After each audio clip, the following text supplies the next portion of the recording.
Hello बच्चों, कल हमने बीए सेकेंड ईयर में क्या मंत्रिमंडल अधिनायक बन सकता है या तानाशाही बन सकता है, तो ऐसा हमने वो पढ़ा था। लेकिन प्रश्नवाचक उठता क्या बन सकता है, लेकिन उत्तर में हमने कहा कि ये मंत्रिमंडल अधिनायक नहीं बन सकता। क्यों नहीं बन सकता? क्योंकि उनके ऊपर नियंत्रण और संतुलन दोनों है। जबकि इतना स्वतंत्र जितना सिद्धांत के रूप में देखा जाए तो उनका पावर या शक्तिशाली देखा जाए तो वो शक्तिशाली है, लेकिन व्यवहार में देखा जाए तो वो संसद के अंदर भी है, उनका खुद का विघटन हो सकता है। इसलिए ब्रिटिश में कभी भी मंत्रिमंडल अधिनायक या तानाशाह नहीं बन सकता। आज हम पढ़ेंगे ब्रिटिश में प्रधानमंत्री, यानी ब्रिटिश में प्रधानमंत्री की नियुक्ति कैसे होती है और प्रधानमंत्री के पद की अनौपचारिकता, फिर उनके कार्य और शक्ति पढ़ेंगे। तो ब्रिटिश में प्रधानमंत्री का थोड़ा सा परिचय।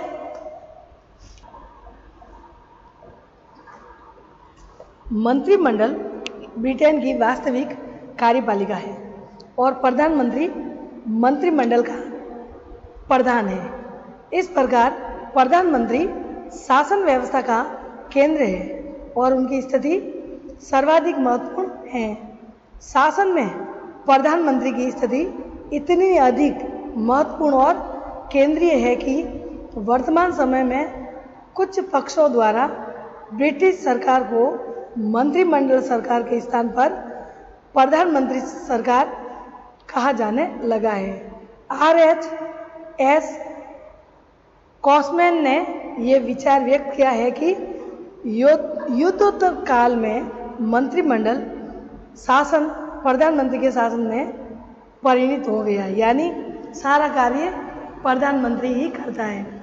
मंत्रिमंडल सलाह लेकर कार्य करते हैं प्रधानमंत्री से। तो मेन प्रधान संसदात्मक ब्रिटिश में संसदात्मक व्यवस्था अपनाई है, इसलिए वहाँ पे वास्तविक प्रधानमंत्री होगा और नाम मात्र का राष्ट्रपति होगा। जो वहाँ ब्रिटिश में वंशानुगत चुनते हैं राष्ट्रपति को, यानी उनका बेटा वंशानुगत ही होता है, उनको राजा के रूप में कहा जा सकता है। ठीक है बच्चों, तो ये हुई प्रधानमंत्री की बात कि ब्रिटिश में पूरी शक्तिशाली वास्तविक रूप से मंत्रिमंडल के स्थान पर प्रधानमंत्री का नाम आता है, क्योंकि प्रधानमंत्री मंत्रिमंडल का प्रधान होता है। अब हम पढ़ेंगे प्रधानमंत्री की नियुक्ति, कैसे नियुक्ति होती है ब्रिटिश में प्रधानमंत्री की। सैद्धांतिक रूप से यानी लिखित रूप से प्रधानमंत्री की नियुक्ति सम्राट द्वारा की जाती है, यानी राजा द्वारा की जाती है, किंतु व्यवहार में लोक सदन के बहुमत दल के नेता को ही सम्राट के द्वारा प्रधानमंत्री नियुक्त किया जाता है। कहने का मतलब लोकसभा में बहुमत दल का नेता होगा वो प्रधानमंत्री बनेगा, वो फैक्ट है। लेकिन फॉर्मेलिटी के लिए ब्रिटिश के सम्राट द्वारा उनको नियुक्ति दी जाती है। नियुक्ति मन शपथ वगैरह वो ग्रहण करवाना और नियुक्ति दी जाती है। लेकिन वास्तविक बात यह है कि वो लोक सदन यानी लोकसभा का बहुमत दल का नेता ही हमेशा प्रधानमंत्री बनेगा। राष्ट्रपति या सम्राट अपने मन से विवेक द्वारा प्रधानमंत्री की नियुक्ति नहीं कर सकता। यद्यपि अब तक ऐसे कुछ अवसर हुए हैं जबकि प्रधानमंत्री की नियुक्ति में सम्राट के द्वारा अपने विवेक का प्रयोग किया गया है। लेकिन 1963 में जब हेरल्ड मैकमिलन के द्वारा त्यागपत्र दिया गया और मैकमिलन का स्पष्ट उत्तराधिकार न होने के कारण लॉर्ड सभा यानी राज्यसभा के सर एलेक डगलस होम को प्रधानमंत्री पद प्रदान किया गया। यानी कभी कभी वो अपने विवेक द्वारा भी वो कर सकता है कौन, सम्राट या राजा, लेकिन कब, जब बीच में कोई त्याग पत्र दे दे, जब तक वोट नहीं होता है तब तक वो राज्यसभा में किसी को भी प्रधानमंत्री थोड़े दिनों के लिए कार्यवाहक के रूप में बना सकता है। तो इस नियुक्ति पर तीव्र विवाद उत्पन्न हुआ और उस समय के अनुदार दल के द्वारा भी इस परंपरा को अपना लिया गया। महानिर्वाचन के बाद और उसके बाद जब कभी दलीय नेता का पद रिक्त हो गया तब लोक सदन के दलीय सदस्य द्वारा अपना नेता चुनने का कार्य किया जाएगा। इस प्रकार दोनों प्रमुख राजनीतिक दलों द्वारा दलीय नेता के स्वयं चुनाव की परंपरा को अपना लिए जाने से प्रधानमंत्री की नियुक्ति में सम्राट द्वारा अपने विवेक का प्रयोग किए जाने के अवसर लगभग समाप्त हो गए। क्योंकि एक बार हुआ था, उसमें राज्यसभा के जब दूसरों ने त्याग पत्र दे दिया था तो राज्यसभा में से प्रधानमंत्री को चुना गया था अपने विवेक द्वारा, सम्राट ने अपने विवेक द्वारा। लेकिन इसका विवाद हुआ, विवाद होते ही अब समाप्ति हो गया कि अब जो राजा है या सम्राट है वो राष्ट्रपति, वो अपने विवेक द्वारा कभी भी प्रधानमंत्री को नहीं चुन सकेगा। वो लोकसभा में बहुमत दल के नेता को ही नियुक्ति दी जाएगी, उसी को प्रधानमंत्री बनाया जाएगा। प्रधानमंत्री के लिए संसद सदस्य होना अनिवार्य है, संसद का सदस्य होना जरूरी है प्रधानमंत्री बनने के लिए। इस संबंध में ये भी परंपरा स्थापित हो गई है कि प्रधानमंत्री लोक सदन में से ही होना चाहिए, यानी लोकसभा का सदस्य होना चाहिए तभी प्रधानमंत्री की नियुक्ति पाएगा, नहीं तो नहीं पाएगा। लॉर्ड सभा में से नहीं, यानी राज्यसभा में से प्रधानमंत्री की नियुक्ति अब बिल्कुल ही समाप्त हो गई है। लोकसभा में ही उनके जो बहुमत दल का नेता होगा उन्हीं को चुना जाएगा। 1902 में लॉर्ड सेलिसबरी द्वारा त्यागपत्र दिए जाने के बाद कोई भी कुलीन पुरुष प्रधानमंत्री नहीं बना। 1924 में लॉर्ड कर्जन के स्थान पर बाल्डविन को प्रधानमंत्री पद प्राप्त होने का एक कारण ये भी था कि लॉर्ड कर्जन लॉर्ड सभा के सदस्य थे, यानी राज्यसभा के सदस्य थे। 1963 में मैकमिलन द्वारा त्यागपत्र दिए जाने के बाद जब मैकमिलन के परामर्श पर सम्राट के द्वारा लॉर्ड सभा के सदस्य सर एलेक डलगस ओम को प्रधानमंत्री पद के लिए चुना गया तो उन्होंने प्रधानमंत्री पद ग्रहण करने के पूर्व लॉर्ड सभा से त्यागपत्र दे दिया था और पद ग्रहण करने के बाद वे लोक सदन के लिए निर्वाचित हुए थे। अतः कीट के शब्दों में कहा गया है कि प्रधानमंत्री पद के लिए किसी कुलीन पुरुष या किसी कुलीन पुरुष का चुना जाना अब तक असाधारण सी बात हो गई है। यानी अब लोकसभा का बहुमत दल का नेता ही प्रधानमंत्री चुना जाएगा और राज्यसभा से नहीं चुना जाएगा। अगर चुना भी जाए तो राज्यसभा से त्यागपत्र देके उनको लोकसभा में अपना बहुमत या फिर बाद में कई दूसरी जगह निर्वाचित होके वापस लोकसभा का सदन बन के प्रधानमंत्री बन सकता है। अब है प्रधानमंत्री पद की औपचारिकता। प्रधानमंत्री पद की औपचारिकता क्या बताई गई? ये तो नियुक्ति हुई, लेकिन औपचारिक कानूनी रूप से किस प्रकार से ये बात कही गई है? प्रधानमंत्री पद की एक विशेषता है कि इसका कोई कानूनी आधार नहीं है और ये अनौपचारिक ही है। औपचारिक नहीं, अनौपचारिक। औपचारिक तो कानूनी होता है और अनौपचारिक कानूनी नियम के अनुसार नहीं होता। अनौपचारिक। प्रधानमंत्री पद की अनौपचारिकता। तो वापस पढ़ते हैं। प्रधानमंत्री पद की एक विशेषता यह है कि इसका कोई कानूनी आधार नहीं है और ये अनौपचारिकता ही है।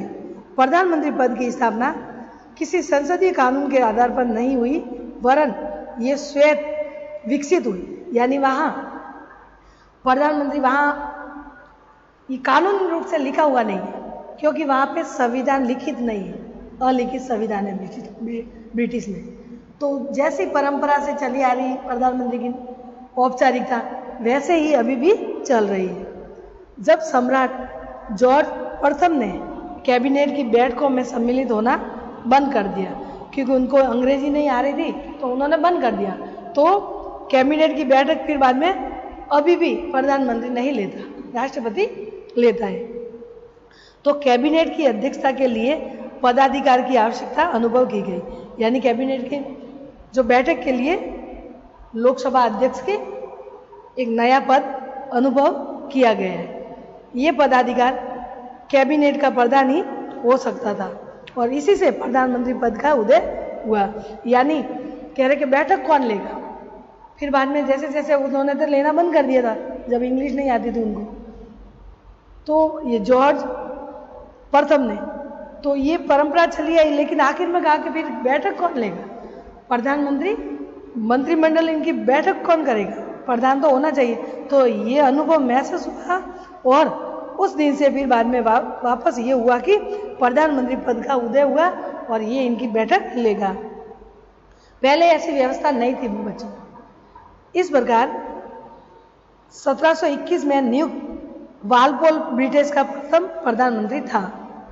इस पद का सर्वप्रथम उल्लेख 1878 में हुआ, जबकि लॉर्ड बीकंसफील्ड ने बर्लिन संधि पर हस्ताक्षर करते हुए अपने आप को राजकीय कोष का प्रथम लॉर्ड इंग्लैंड का प्रधानमंत्री लिखा। यानी जब ये क्या कहते हैं बर्लिन की संधि, बर्लिन की दीवार, जब शीत युद्ध चल रहा था तो बच्चों जर्मनी के दो भागों में बढ़ गया था, पश्चिमी और पूर्वी जर्मनी।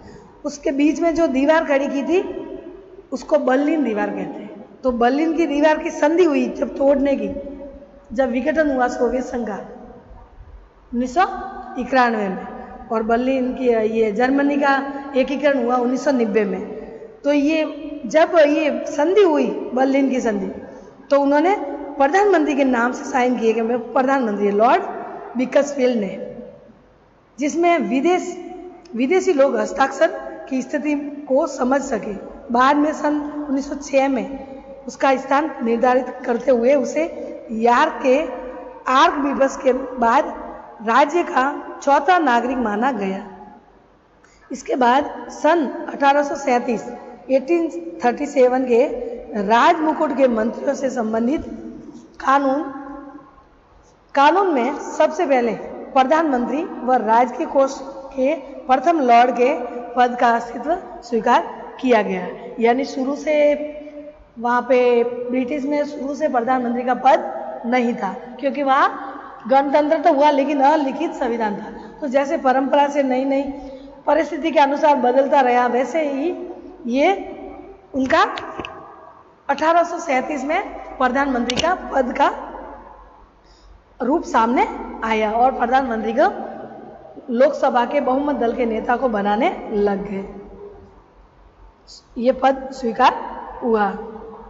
उसके अधिकार के लिए 10,000 पाउंड वार्षिक वेतन निर्धारित किया गया। वर्तमान समय में प्रधानमंत्री को प्रतिवर्ष 1,63,418 पाउंड वेतन प्राप्त होता है। सामाजिक श्रेष्ठता की राजकीय सूची में प्रधानमंत्री का स्थान 9वां है अनुसूचिया में। सेवानिवृत्ति के बाद उन्हें पेंशन प्राप्त होती है, लेकिन इस कानून में प्रधानमंत्री के कार्यों और शक्तियों का उल्लेख नहीं किया गया है। इस प्रकार ये कहा जा सकता है कि प्रधानमंत्री की शक्तियों का कोई कानून आधार नहीं है, क्योंकि वहाँ पे लिखित संविधान नहीं है। तो जैसे परिस्थिति के अकॉर्डिंग प्रधानमंत्री का पद स्थापित हुआ, वैसे अभी भी चलता ही जा रहा है। ग्लैडस्टोन ने इसको लक्ष्य करते हुए कहा है कि इतने बड़े पदार्थ की इतनी छोटी छाया इतने बड़े संसार में कहीं देखने को नहीं मिलती। अधिकारों और विशेष अधिकारों के अनौपचारिक दिखावे के बिना इतना अधिक शक्तिशाली व्यक्ति कहीं दिखाई नहीं देता। जैसे कि हमारा तो प्रधानमंत्री है, तो हमारे लिखित संविधान में लिखा हुआ ये भारत का एक प्रधानमंत्री होगा जो सरकार का प्रमुख होगा, देश का प्रमुख राष्ट्रपति होगा, ये सब लिखा हुआ हमारे, लेकिन वहाँ अलिखित है। तभी इन्होंने ये ग्लैडस्टोन ने कहा है कि ऐसा बिना कानून में लिखा हुआ एक शक्तिशाली प्रधानमंत्री ब्रिटिश में ही देखा जा सकता है और कहीं पर भी देखा नहीं जा सकता। अब है प्रधानमंत्री में मंत्रिमंडल के प्रधानमंत्री यानी ब्रिटिश में प्रधानमंत्री के कार्य और शक्तियाँ। तो इसमें थोड़ा सा परिचय बच्चों। ब्रिटेन की शासन व्यवस्था में प्रधानमंत्री की स्थिति निश्चित रूप में सर्वाधिक महत्वपूर्ण है। जेनिंग्स ने इसी कारण प्रधानमंत्री को संपूर्ण संविधान की आधारशिला बताया है। यानी संविधान तो है नहीं, लेकिन प्रधानमंत्री खुद ही संविधान है, क्योंकि उनको इतनी शक्तियां दी गई हैं। इसके अलावा सर सीडीडी लॉ ने ब्रिटिश प्रधानमंत्री के संबंध में लिखते हैं कि संसद में निश्चित बहुमत, यानी संसद में कहने का मतलब ये सर सीडीडी लॉ कह रहे हैं कि संसद में निश्चित बहुमत के रहते इंग्लैंड का प्रधानमंत्री वह सब कार्य कर सकता है जिसको जर्मनी का सम्राट और अमेरिका का राष्ट्रपति भी नहीं कर सकता, क्योंकि वह कानून में परिवर्तन कर सकता है, करारोपण कर सकता है और उसे समाप्त भी कर सकता है। वह राज्य की सभी शक्तियों का पूर्ण निर्देशन कर सकता है। यानी जैसे कि अमेरिका में राष्ट्रपति जितना नहीं कर सकता, ये जर्मनी में सम्राट इतना नहीं कर सकता जितना ब्रिटिश के प्रधानमंत्री की शक्ति है। वो अपने कानून को परिवर्तित कर सकता है, क्योंकि कानून बनता है तो वहाँ लचीला है, तो प्रधानमंत्री कहे जैसा ही कानून बनाएगी लोकसभा और राज्यसभा। इसके अलावा कानून को परिवर्तित भी कर सकता है। वो कर ज़्यादा भी लगा सकता है। कर तो वो अपने जितनी सैलरी के जितने इनकम के हिसाब से, लेकिन कर समाप्त भी कर सकता है, कर जो लगा रहा है। तो इतनी सारी शक्ति कभी नहीं देखी, किसी देश में नहीं देखी प्रधानमंत्री की। बिना संविधान के, लिखित संविधान के ये बातें आ गई है। आगे है प्रधानमंत्री की कार्य और शक्ति। ये थोड़ा परिचय था। पहला पॉइंट है बच्चों मंत्रिमंडल का निर्माण, यानी मंत्रिमंडल का निर्माण प्रधानमंत्री द्वारा ही किया जाता है। राष्ट्रपति तो फॉर्मेलिटी करता है। तो इसमें पढ़ेंगे वैधानिक शब्दावली के अनुसार मंत्रिमंडल के सदस्यों की नियुक्ति प्रधानमंत्री के परामर्श से सम्राट द्वारा की जाती है, किंतु जहां तक वास्तविकता का संबंध है मंत्रियों की नियुक्ति में सम्राट का कोई हाथ नहीं होता। यानी सम्राट वास्तव में नियुक्ति जो मंत्रिमंडल का करता है, वास्तविक रूप में वैधानिक रूप से देखा जाए तो नियुक्ति वास्तविक रूप से कौन करता है? प्रधानमंत्री। लेकिन जो सम्राट का कोई हाथ इसमें नहीं होता है, ऐसे व्यवहारिक रूप से दिखाया जाता है। और प्रधानमंत्री जिस किसी व्यक्ति को मंत्री पद पर नियुक्त करने की सिफारिश करता है, सम्राट उसे स्वीकार कर लेता है। यानी कौन सा विभाग देना, क्या देना, वो सब प्रधानमंत्री अपने विवेक पर करता है। उसमें राष्ट्रपति जैसा प्रधानमंत्री कहे वैसे ही उनको नियुक्ति देता है कि हाँ परामर्श से। लेकिन कहा जाता है कि प्रधानमंत्री राष्ट्रपति के परामर्श से या सम्राट के परामर्श से मंत्रिमंडल की नियुक्ति करता है। कहने को तो ऐसे कहा जा सकता है लिखित रूप में, लेकिन व्यवहारिक रूप में ये कि प्रधानमंत्री कहता है वही राष्ट्रपति करता है। यद्यपि प्रधानमंत्री को अपने सहयोगियों का चुनाव करने में अपने दल के अंदर विभिन्न व्यक्तियों की स्थिति, विभिन्न भौगोलिक क्षेत्रों, समुदाय का प्रतिनिधित्व, सदस्यों की दक्षता और उनकी समाज सेवा की भावना आदि का ध्यान रखता है। लेकिन अंतिम रूप से इस संबंध में प्रधानमंत्री की इच्छा ही सर्वोपरि होती है। व्यवहारिक अनुभव के आधार पर कहा जा सकता है कि इस संबंध में न तो संसद और न ही दलीय कार्यपालिका ने अपने ऊपर कोई दबाव डाला है। यद्यपि सामान्यतः ब्रिटिश में एक दलीय मंत्रिमंडल की परंपरा है, यानी दो दलीय तो है बच्चों, लेकिन जो सरकार बनाएगी वो एक दल बनाएगी। लेकिन प्रधानमंत्री अपने दल से बाहर का व्यक्ति भी मंत्रिमंडल में ले सकता है। यानी उनके दल नहीं है, दूसरे दल का भी वो अपने मंत्रिमंडल में ले सकता है। वह संसद से बाहर के व्यक्ति को भी मंत्रिमंडल में ले सकता है यदि किसी विशेष कार्य को करने के लिए उनकी दृष्टि में वही सर्वाधिक उपयुक्त हो। तो उदाहरण स्वरूप 1903 में वॉलपर प्रधानमंत्री था, उन्होंने लॉर्ड मिल्नर को उस समय उप मंत्री या उपनिवेश मंत्री का पद दिया था। तो इस प्रकार से उन्होंने ऐसी पद दिए थे जबकि वह दक्षिण अफ्रीका में उच्चायुक्त था और उसे संसदीय अनुभव बिल्कुल नहीं था, फिर भी उन्होंने ये काम कर दिया था। ठीक है बच्चों, तो आज के लिए इतना ही। कल हम प्रधानमंत्री की शक्तियों में कल हम दूसरा पॉइंट पढ़ेंगे। ठीक है, बाय।